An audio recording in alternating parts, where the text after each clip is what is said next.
Karoline Leavitt had been on the campaign trail for weeks, speaking to large crowds, delivering speeches, and always being the epitome of composure and professionalism. As the White House press secretary under President Donald Trump, she was used to being in the spotlight, always surrounded by media, cameras, and security. But today, as part of her outreach program in a small town in Ohio, things would take an unexpected turn. It was a local campaign event, and Karoline was determined to connect with the community on a more personal level. She was well aware that politics often felt distant to many, but today she hoped to change that perception. She stepped out of the campaign van, the warm sun hitting her face. It was a mild autumn day, perfect for walking through the streets, meeting voters, and spreading the president's message. As she made her way to the event, her team prepped her with last-minute talking points and logistical details. But it wasn't the polished speech or the crowd of supporters that caught Karoline's attention, it was the woman sitting on the sidewalk at the edge of the town square. The woman appeared to be in her early 50s, her clothes worn and dirty, her face weathered by hardship. She was hunched over, her eyes scanning the bustling crowd, and there was a small sign beside her that read, "Need food. Anything helps." Karoline's footsteps slowed as she passed by. There were many people in need, that was no secret, but something about this woman, her eyes, her posture, struck a chord with Karoline. Without thinking, she turned around and approached the woman. She wasn't sure why, but she felt compelled to talk to her, to understand her story. The woman glanced up, a faint look of surprise crossing her face. "Hey there," Karoline said, her voice gentle but filled with curiosity. "Are you doing okay? Is there anything I can help you with?" The woman hesitated for a moment, looking at Karoline as if trying to read her intentions. "I'm just trying to get something to eat, miss," she said, her voice raspy and weak. "It's been a long time since I've had a full meal." Karoline felt a lump form in her throat. The woman wasn't asking for money, not a handout. She was simply asking for a meal, something most people took for granted. "I have some leftover food from my lunch. Would you like it?" Karoline asked, holding out her bag. The woman's eyes widened in surprise, and for a moment Karoline thought she might refuse. But then a slow smile appeared on the woman's face, one that seemed to stretch through years of struggle. "Thank you. I'd appreciate that," she said, reaching out to take the bag. Karoline handed her the food, and as the woman began to unwrap it, Karoline couldn't help but watch. She saw the way the woman's hands shook, how she seemed almost reverent as she took the first bite. It was a simple meal, nothing extravagant, but to this woman it might as well have been a feast. As Karoline stood there, watching her, a sense of guilt washed over her. She had everything: comfort, security, a high-profile position in the White House. But here, in front of her, was a woman who had nothing, not even the basic dignity of a full meal. It was a stark reminder of the reality so many Americans faced every day. Karoline stood there for a few more moments, unsure of what to say. She wanted to do more than just offer a meal. But what else could she do? The woman noticed her lingering, her eyes lifting to meet Karoline's. "Thank you, miss. I don't know what I would have done without this." Her voice cracked slightly, as if she was fighting back tears. Karoline felt her heart tighten. "I can't imagine how hard this must be for you," she said softly. "If you ever need anything, please don't hesitate to ask." The woman's eyes seemed to soften, and for a brief moment, there was a connection between them. A shared humanity, transcending politics and privilege. "I'll be all right," the woman said with a small smile. "I've been through worse." Karoline nodded, but she couldn't shake the image of the woman's face as she walked away. The encounter had left her unsettled, and she couldn't help but think about the disparity between the life she led and the life the woman was forced to live. As she turned back to her team and the event that awaited her, Karoline tried to push the thought from her mind. But the truth was, it was already lodged deep inside her, like a seed that had been planted and was beginning to sprout. This was just the beginning. The event was in full swing when Karoline returned to the crowd. The rally was typical for a political campaign: crowds of enthusiastic supporters, signs waving in the air, and the sound of passionate speeches echoing throughout the square. But Karoline found it hard to focus on the speeches and the cheering as she stood at the podium. Her thoughts kept drifting back to the homeless woman she had just met. As she listened to her team speak, the words blurred, drowned out by the echo of that encounter. She couldn't stop thinking about the woman's face, her weathered hands, the subtle vulnerability in her eyes. And most of all, she couldn't stop thinking about how, in a world of political maneuvering and public relations, the real struggles of everyday Americans often went unnoticed. The campaign had been designed to showcase the president's achievements, strong economic growth, lower unemployment, and a renewed sense of American pride. But Karoline couldn't shake the question, what about those who hadn't benefited from these successes? Back at the podium, Karoline's gaze wandered over the crowd. There were families, young professionals, and older voters all enthusiastically supporting the campaign.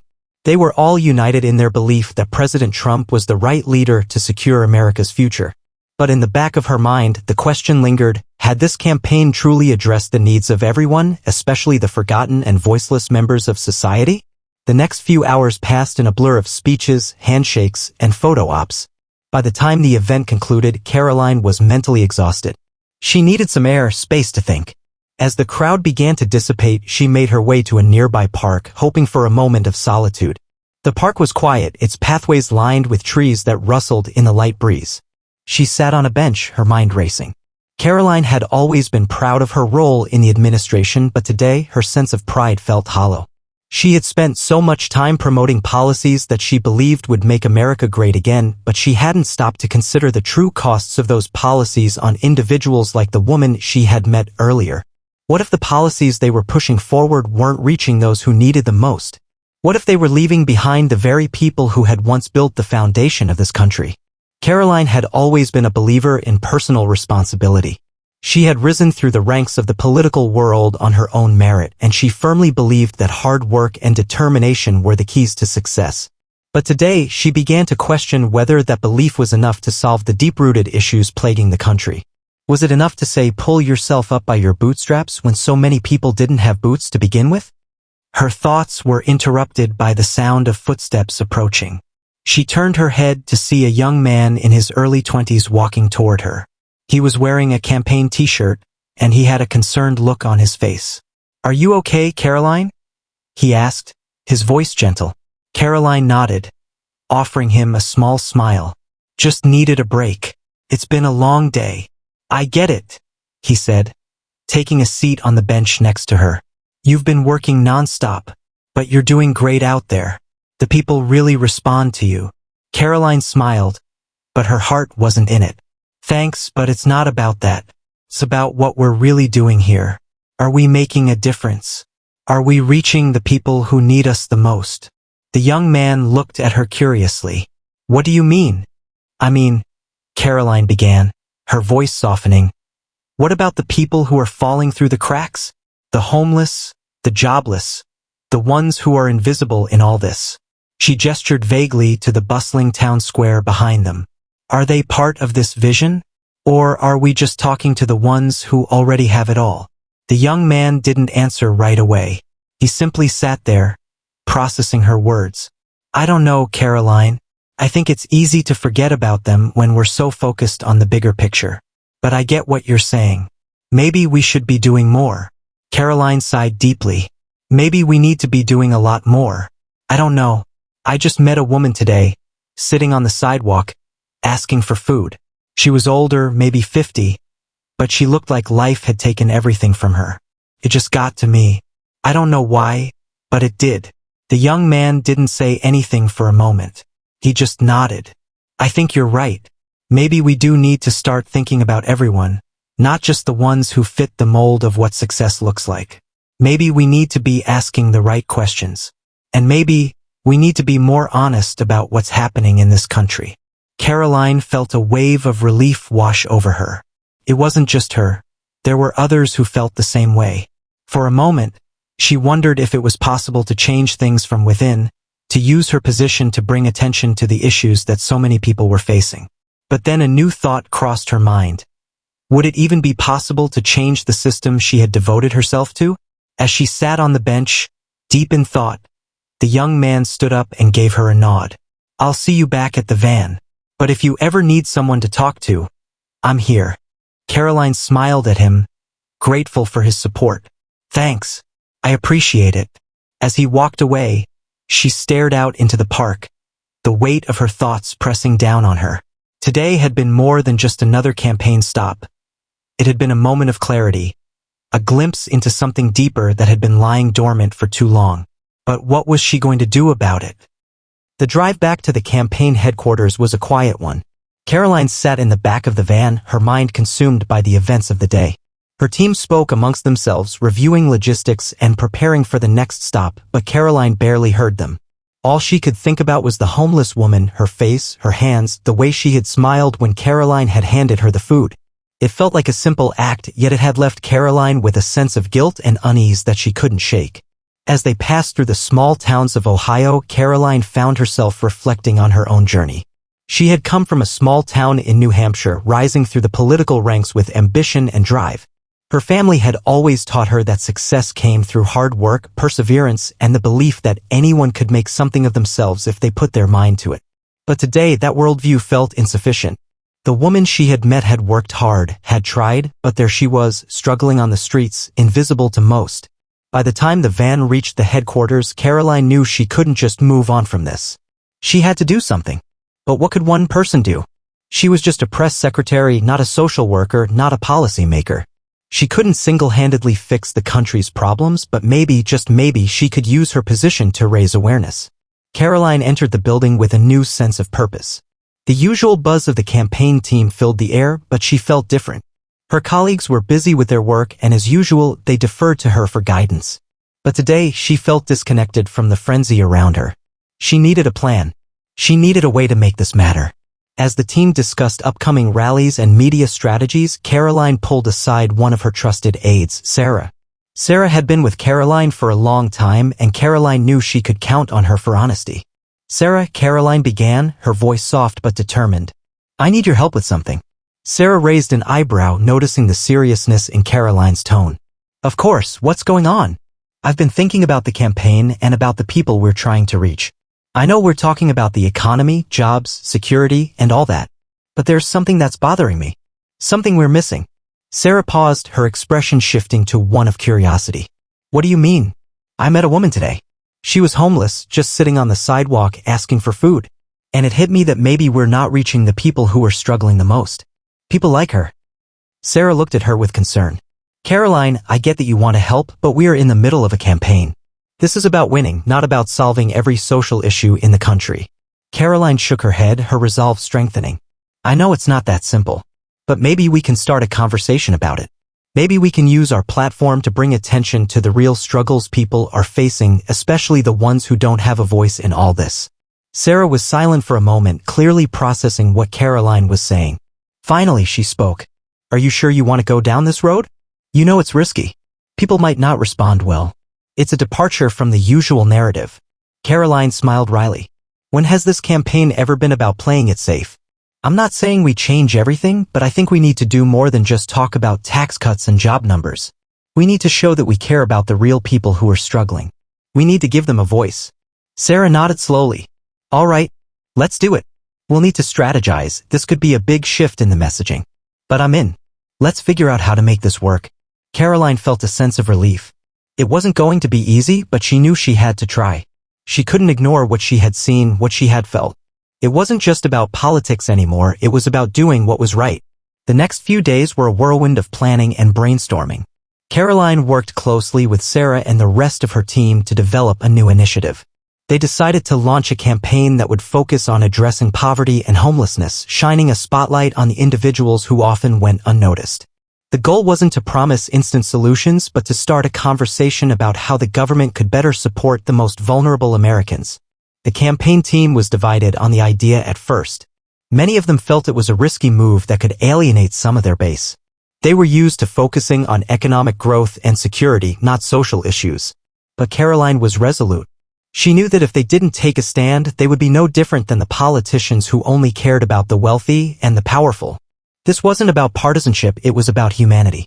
As the days passed, Karoline's message began to take shape.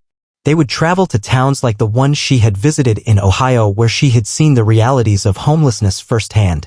They would interview individuals who had experienced poverty and struggle, using their stories to highlight the gaps in the system. And, most importantly, they would listen. It was time to hear from the people who had been silenced for too long.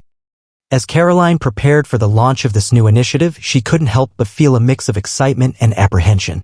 This was uncharted territory, but she knew it was the right thing to do. The woman she had met on the sidewalk had changed something in her, something she hadn't even known needed to be changed. When the day finally arrived to kick off the new campaign, Karoline stood before a small crowd in another town in Ohio. This time, the event wasn't about grand speeches or promises of economic growth. It was about real people and real struggles. "Thank you for being here today," Karoline began, her voice steady but filled with a deep sincerity. "Today, we're talking about something that is often left out of political conversations, the people who are living on the margins. The ones who don't have a voice. We're here today because we want to listen to their stories, to understand their struggles, and to figure out how we can do better." The crowd was quiet, some looking confused, others intrigued. Karoline could feel the weight of the moment. She wasn't sure where this would lead, but she knew it was the right path. As she spoke, Karoline thought back to the woman she had met sitting on that sidewalk in Ohio. This was for her, and for everyone like her. The days that followed were both challenging and rewarding. Karoline's new initiative was met with mixed reactions. Some supporters of the campaign praised her for taking on such an important and overlooked issue, while others questioned whether it was the right time. Karoline's resolve only deepened. She was used to facing criticism, it came with the territory. But the emotional toll of these discussions was different this time. She was speaking up for people she had met face to face, people who had no platform, no voice. The team traveled to several towns, each stop focusing on poverty and homelessness. At every stop, Karoline shared the stories of those she had met on the streets, in shelters, and in small communities. They interviewed individuals who had been homeless, many of whom had experienced hardship due to unforeseen circumstances, job losses, family crises, addiction, or mental health struggles. Their stories were raw, painful, and deeply human. The press covered the campaign's new direction with skepticism. Many pundits questioned Karoline's shift from traditional Republican talking points to a focus on poverty and homelessness. They labeled it a desperate move or a sideshow in an election that was already fraught with tension. But Karoline didn't let that deter her. The backlash only fueled her determination. One afternoon, during a rally in Pennsylvania, Karoline spoke directly to the crowd, her voice unwavering. "I know some of you are wondering why we're talking about this. Why we're focusing on issues that seem distant from what you hear at most rallies. But the truth is, no one in this country should feel invisible. No one should go to bed hungry or cold in a country as great as ours. We're better than this, and we have to do better." Her words resonated with some, but not all. As she moved through the rally, a man in his 40s approached her. He was well-dressed, carrying a sign that read, "Hard work and perseverance make America great." He was clearly a supporter of the administration, but his expression was hard to read. "Karoline," he said, his tone polite but firm, "I get where you're coming from, but we can't lose focus. There are people in this country who are working hard, who are paying taxes, and they need to know that this administration has their back. Focusing on the homeless is fine, but it shouldn't come at the cost of the people who are already succeeding. It's about the American dream." Karoline looked him in the eye, considering his words. "I agree with you," she said softly. "But the American dream is for everyone. And right now, too many people are locked out of that dream. We can't keep building a country that leaves people behind." The man didn't respond right away. He glanced at her, then back at the crowd. There was a moment of silence before he spoke again, more quietly this time. "I get it," he said, his voice tinged with a hint of understanding. "I just don't know if we can afford to focus on the ones who've fallen out of the system. But I respect what you're trying to do." Karoline nodded. "Thank you for that. It's not easy to challenge the status quo. But it's necessary." The conversation stuck with her as she continued through the rally.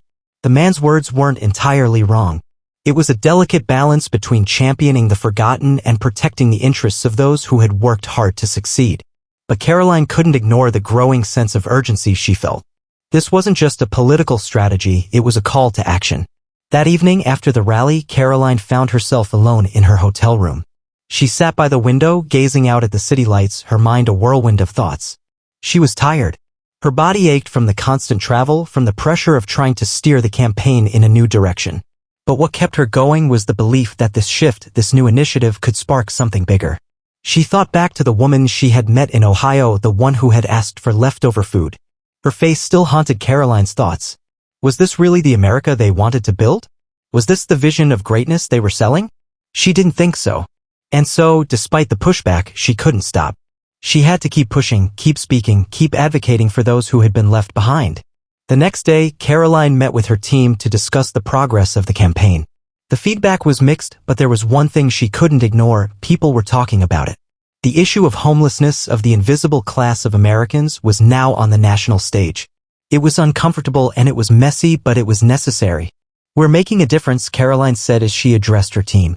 "We're starting a conversation. But we need to do more. We need to keep pressing forward." Sarah, who had been with her through the toughest moments of the campaign, nodded in agreement. "You're right. We've started something here. But we need to refine our message. We need to get more people on board." Karoline agreed. They were just beginning.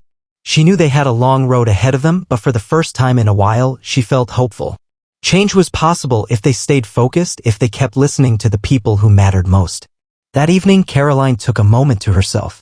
As she sat down to reflect on the day, she realized that what had started as a small, personal experience with one woman asking for food had transformed into something much larger. She had seen the raw reality of homelessness, and it had awakened something in her. It had reminded her of why she entered politics in the first place, to make a difference, to leave the world better than she found it. Karoline took out her phone and, without thinking twice, sent a text message to her colleague, Sarah. "Let's keep pushing. We're doing this for all the women and men who are still waiting for someone to notice them." It was more than a political campaign. It was her mission now. The days that followed were a blur. The campaign had taken on a life of its own, and Karoline found herself at the center of a whirlwind of media appearances, town halls, and interviews. What had started as a personal mission had evolved into a national conversation. People across the country were responding, some with support, others with skepticism, but it was clear that the issue of homelessness and poverty was no longer being ignored. Karoline's efforts had sparked a wave of discussions on social media, television, and even in local communities. News outlets began to cover the initiative extensively, and Karoline found herself being invited to appear on news panels and talk shows.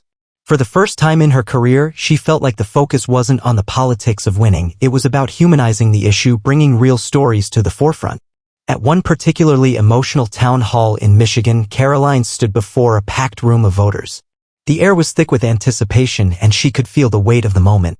She had come to this small town to hear from people who had experienced the struggles of homelessness firsthand, to listen to their stories, and to share her own journey. As the room quieted, a woman in her late 30s stood up from the audience. Her face was lined with years of hardship, but there was a strength in her eyes that commanded attention.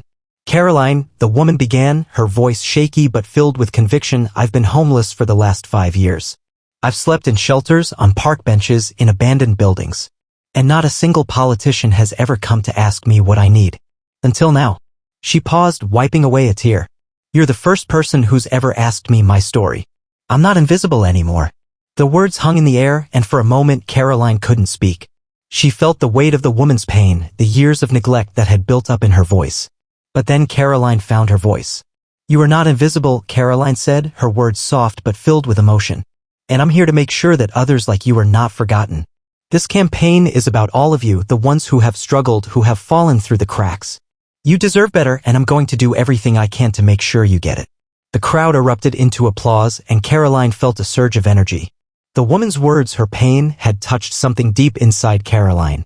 This wasn't just about a political agenda, it was about real lives, real struggles, and the deep need for change. She took a deep breath and spoke into the microphone. "When I met that woman asking for food on the sidewalk, I didn't know how it would change me. But it did. It made me realize that we cannot afford to ignore the suffering of others, especially those who have no voice. This campaign, this journey, is about standing up for everyone, no matter where they come from or how they got here. Together, we can build an America where no one is left behind. Thank you for believing in this cause, for standing with me, and for showing the world that compassion can change the course of history." The crowd erupted into applause, and Karoline could feel the weight of the moment. She had fought for something bigger than herself, something that mattered. And no matter the outcome of the election, she knew this fight had just begun.